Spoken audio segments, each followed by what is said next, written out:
ومن أحسن قولا ممن دعا إلى الله وعمل صالحا وقال إنني من المسلمين.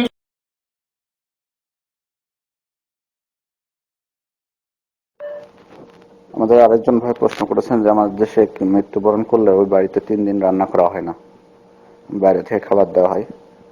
আসলে কি তারা এই আকীদা পোষণ করে যে চুলা জ্বালানো উচিত না 3 দিন?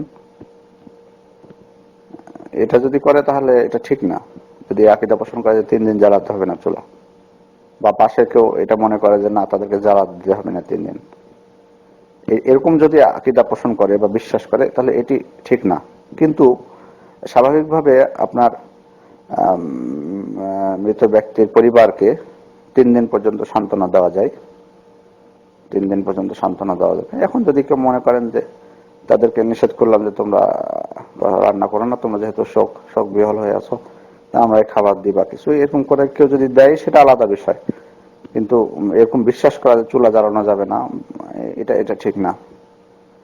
আর এই সুযোগে একটি হাদিস আমি আপনাদেরকে বলি, বুখারী এবং মুসলিমের। রাসূল সাল্লাল্লাহু আলাইহি ওয়াসাল্লাম বলছেন, লা ইয়াহিল্লু লিমরাআতিন আন তু'মিনা বিল্লাহি ওয়াল ইয়াউমিল আখির আন তুহিদ্দা আলা মাইয়িতিন ফাওকা সালাস ইল্লা আলা যাওজিন আরবা'আত আশহুরি ওয়া আশরা।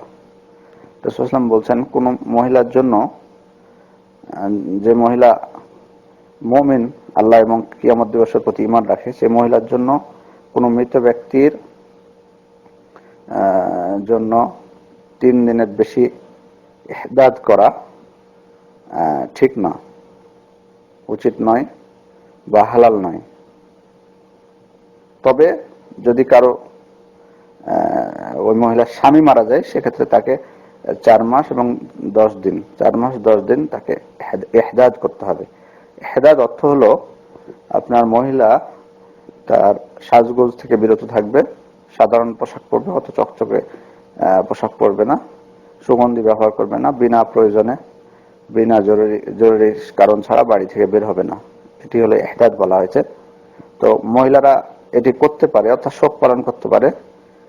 অন্য স্বামী ছাড়া অন্য কেউ হলে 3 দিন পারবে এটা করতে, এটা বৈধ আছে, যেহেতু রাসূল সাল্লাল্লাহু আলাইহি ওয়াসাল্লাম এই হাদিসে বলেছেন। আর যদি স্বামী হয় তাহলে তো তাকে 4 মাস 10 দিন করতে হবে, এটা কন্টিনিউ।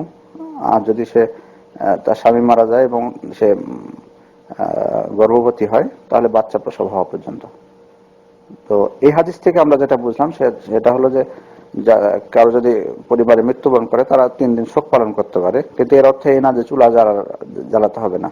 এটা ইহদাদের মধ্যে নাই, যেটা রাসূল সাল্লাল্লাহু আলাইহি ওয়াসাল্লাম বলেছেন।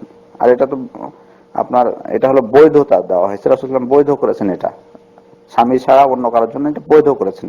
এর মানে এই না যে তাকে পালন করতে হবে 3 দিন শোক, বরং এটা বৈধ কোনো মহিলার জন্য 3 দিনের বেশি পালন করতে পারবে না যদি সে চায়। আর যদি স্বামী হয় তাহলে তো তাকে 4 মাস 10 দিন করতে হবে এটা। তো যাই হোক, আমরা এখানে এই হাদিস থেকে এটা স্পষ্ট বুঝতে পারি যে তাহলে শোক যদি পালন করাতে পারে তাহলে তাদেরকে শোক জানানো যাবে। এবং বিদ্যানগরী হাদিস থেকে এটি ব্যাখ্যা দিয়েছেন যে কাউকে 3 দিন পর্যন্ত শোক সান্ত্বনা দেওয়া যাবে, শোক প্রকাশ করা যাবে তাদের জন্য। তবে এর অর্থ এই না যে আপনাকে খাবার তার বাড়িতে দিয়ে আসতে হবে, তা না, তবে দেওয়া যায়, কোনো সমস্যা নেই। তবে এই আকীদা পোষণ করা যাবে না, বরং এটা ঠিক না। আসসালামু আলাইকুম।